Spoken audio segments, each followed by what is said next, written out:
बच्चों रेलगाड़ी आपने देखी है। देखिए रेलगाड़ी से संबंधित यह प्रश्न है, चाल दूरी, स्पीड, डिस्टेंस टाइम या चाल दूरी समय। उसका एक बहुत ही महत्वपूर्ण सूत्र है हमारे पास, चाल बराबर दूरी बटा समय। एक महत्वपूर्ण प्रश्न है। अब देखिए प्रश्न को समझिए आप। एक रेलगाड़ी, ये दैनिक जीवन का प्रश्न है जो हमें रोज देखने को मिलता है। एक रेलगाड़ी जिसकी लंबाई 16 मीटर है। कितनी? देखिए वैसे तो रेलगाड़ी बहुत लंबी होती है, लेकिन हम इसको सरलता प्रदान करने के लिए 16 मीटर ले लेते हैं। 16 मीटर की एक रेलगाड़ी है और 4 मीटर प्रति सेकंड, 4 मीटर प्रति सेकंड की दर से वो क्या कर रही है? दौड़ रही है। और एक खंबे को वह कितने समय में पार कर लेगी, यह हमें ज्ञात करना। जो खंबा है वैसे तो इसकी मोटाई होती है, लेकिन हम इसे 0 मान लेते हैं क्योंकि बहुत कम होती है। दोबारा समझिए प्रश्न को, पहले सुन ले सवाल को। एक रेलगाड़ी 16 मीटर लंबी है और 4 मीटर प्रति सेकंड की रफ्तार से दौड़ रही है। वह एक खंबे को कितने समय में पार कर लेगी? तो देखिए पहले हम परंपरागत तरीके से इसको हल करते हैं जो किताबी सूत्र के अनुसार। तो चाल क्या हमारे पास 4 मीटर प्रति सेकंड और दूरी कितनी थी? 16 मीटर, क्योंकि रेलगाड़ी की लंबाई कितनी है? 16। और समय हमें ज्ञात करना है। क्या करना है? कि वो कितने समय में उस खंबे को पार करें। तो देखिए इसका वज्र गुणा करते हैं हम, तो समय इधर आ जाएगा। समय बराबर ये 16 तो वहाँ है ये, और ये 4 इसके नीचे चला जाएगा, यानी कि 4 एकम 4 और 4 चौक 16, यानी 4 सेकंड में।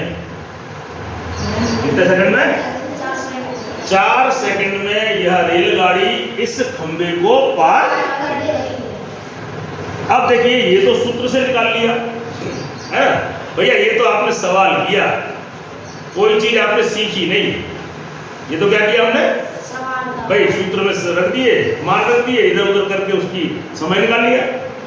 अब देखिए सच्ची बात देखिए है क्या, इसे हम रेलगाड़ी मान लेते हैं। क्या मान लेते हैं? और इसके ये एक क्यूब है, ये इसे हम रेलगाड़ी का एक डिब्बा मान लेते हैं। क्या मान लेते हैं?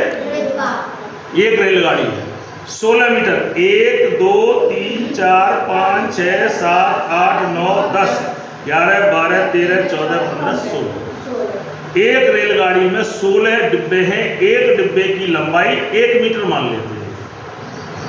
वैसे तो रेलगाड़ी बड़ी होती है, तो ये रेलगाड़ी कितनी हो गई? 16 मीटर मान लेते हैं। तो 16 मीटर इसकी लंबाई है। एक डब्बा 1 मीटर का है और ये खंबा है।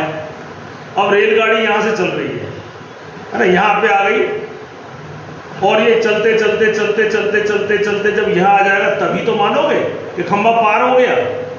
अगर यहाँ तो खंबा पार हो गया क्या? अभी पार थोड़ी ना हुआ। खंबे को पार कब मानेंगे? जब यहाँ से चलते चलते चलते चलते चलते चलते और इसका एंड खंबे पे आ जाएगा, तब हम मान लेंगे कि इस रेलगाड़ी ने इस खंबे को पार किया। ठीक है। अब रेलगाड़ी की लंबाई कितनी है? 16, और ये रेलगाड़ी 4 मीटर प्रति सेकंड दौड़ रही है, यानी 1 सेकंड में 4 मीटर चल रही है। तो देखो 1 सेकंड में कितनी? 4 मीटर। 1 सेकंड में 4 मीटर। तो देखिए 1 सेकंड में 4 मीटर, यानी 1 2 3 4। 1 सेकंड में यहाँ ये वाली स्थिति बनेगी, समझ रहे हो? 1 2 3 4, 2 सेकंड बाद यहाँ, फिर 1 2 3 4, 3 सेकंड बाद, और फिर 1 2 3 4, 4 सेकंड के बाद ये रेलगाड़ी पार कर जाएगी। देखो है भाई 4 सेकंड आया नहीं आया? फिर से ध्यान दो, 1 सेकंड, 4 डब्बे चलेंगे, 1 2 3 4, 2 सेकंड, फिर 1 2 3 4, 3 सेकंड, और चौथी सेकंड में रेलगाड़ी आ जाएगी। यानी कि ये रेलगाड़ी 4 सेकंड में पार कर लेगी। देखो यहाँ हमने कोई सूत्र नहीं लगाया ना, या दूसरे शब्दों में आप ऐसे भी कह सकते हो कि रेलगाड़ी की लंबाई कितनी है? 16 मीटर। कितनी है? 16। और 1 सेकंड में कितने मीटर चल रही है? 4। तो देखो ये 1 सेकंड, 1 सेकंड में चल गई रेलगाड़ी, ये दूसरे सेकंड में चल गई, और ये तीसरे सेकंड में, और ये 4-4 डब्बे तो चल रही है 1 सेकंड में, 4-4 मीटर, यानी 4-4 मीटर कितनी बार चलेगी? 4। यानी कि कुल दूरी को आप उसकी 4 से भाग कर देंगे तो आपको समय